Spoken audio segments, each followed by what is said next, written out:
3 years ago, when I left office, the United States stood ready for its golden age. Our nation was at the pinnacle of power, prosperity, and prestige, towering above all rivals, vanquishing all enemies, and striding into the future, confident and so strong.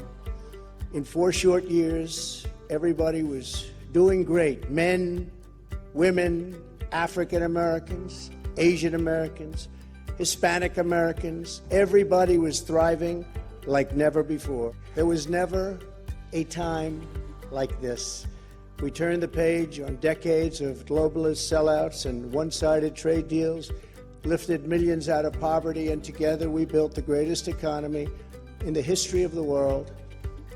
When the virus hit our shores, I took decisive action and saved lives and the U.S. economy.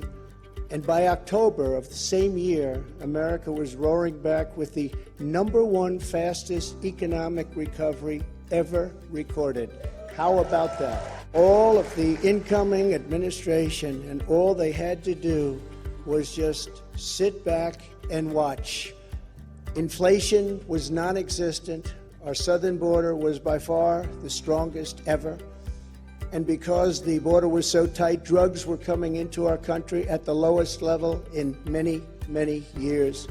Importantly, after decades of rising energy costs, the United States had finally attained the impossible dream of American energy independence, which soon would have turned into energy dominance. For the first time in memory, China was reeling and back on its heels. You've never seen that before, because the United States was outdoing them on every single front, and China was paying billions and billions of dollars in taxes and tariffs. The farmers know that because they got 28 billion of it. No president had ever sought or received $1 for our country from China until I came along, and we were getting hundreds of billions of dollars. Many people think that because of this, China played a very active role in the 2020 election. Just saying. Sure, that didn't happen.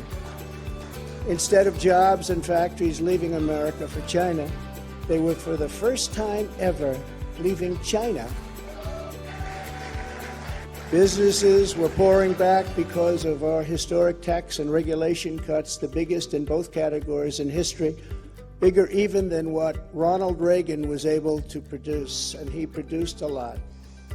China, Russia, Iran, and North Korea were in check and respected. They respected the United States, and quite honestly, they respected me. I knew them well.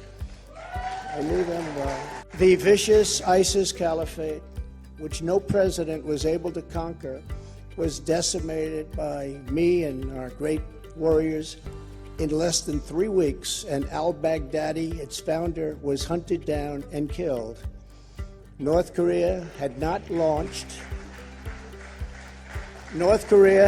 launched a single long-range missile since my summit with Chairman Kim Jong-un nearly 3 years before. We developed a relationship, and that's a good thing, not a bad thing. It's a good thing. Very good thing, actually. Because look at what's happening today. My opponents made me out to be a warmonger and just a terrible person who would immediately go into war. They said during the 2016 campaign that if he becomes president, there will never be a war within weeks. And we will have wars like you've never seen before. It will happen immediately. And yet, I've gone decades without a war, the first president to do it for that long a period. The world was at peace, America was prospering, and our country was on track for an amazing future, because I made big promises to the American people, and unlike other presidents, I kept my promises. Thank you very much. Under our leadership, we were a great and glorious nation, something you haven't heard for quite a long period of time. We were a strong nation, and importantly, we were a free nation. But now we are a nation in decline. We are a failing nation. For millions of Americans, the past 2 years under Joe Biden have been a time of pain, hardship, anxiety, and despair. As we speak, inflation is the highest in over 50 years. Prices have reached the highest levels in history and expect them to go much higher now that the strategic national reserves, which I filled up, have been virtually drained in order to keep gasoline prices lower just prior to the election. Joe Biden has intentionally surrendered our energy independence.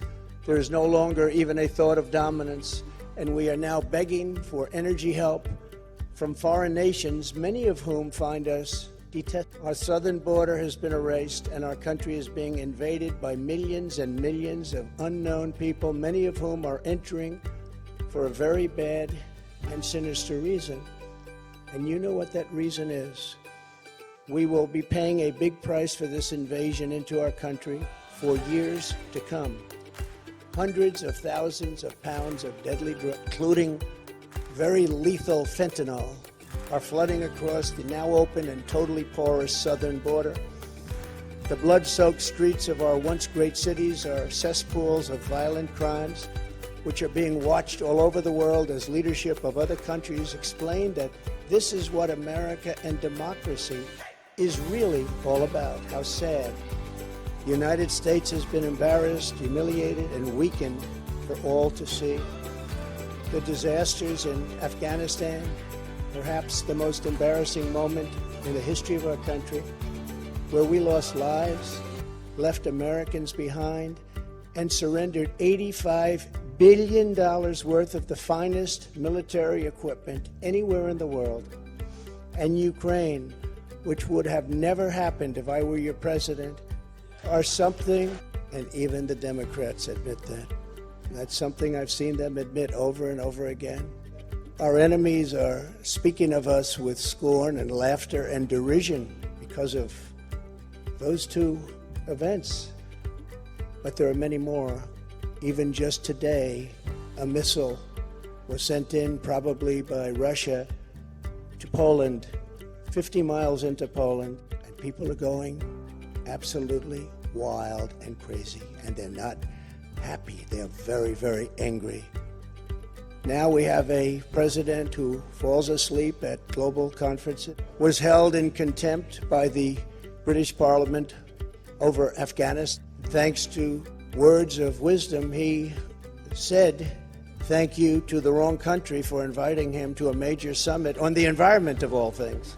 They fly for days to get there, and then he calls the country a name that was actually a country on another continent. And he's leading us to the brink of nuclear war, a concept unimaginable just 2 short years ago.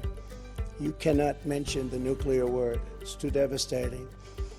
The Green New Deal and the environment, which they say may affect us in 300 years, is all that is talked about, and yet nuclear weapons, which would destroy the world immediately, are never even discussed as a major threat. Can you imagine?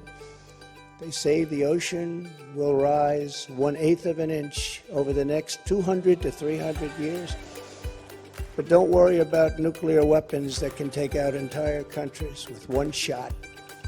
Something is wrong with their thinking. Under Biden and the radical Democrats, America has been mocked, derided, and brought to its knees, perhaps like never before. But we are here tonight to declare that it does not have to be this way. It does not have to be this way. 2 years ago, we were a great nation, and soon we will be a great nation again. The decline of America is being forced upon us by Biden and the radical left lunatics running our government right into the ground. This decline is not a fate we must accept. When given the choice, boldly, clearly, and directly, I believe the American people will overwhelmingly reject the left's platform of national ruin, and they will embrace our platform of national greatness and glory to America. Glory. Don't forget to subscribe to our channel to join our community and be the first to know about all the exciting videos we have planned for the future.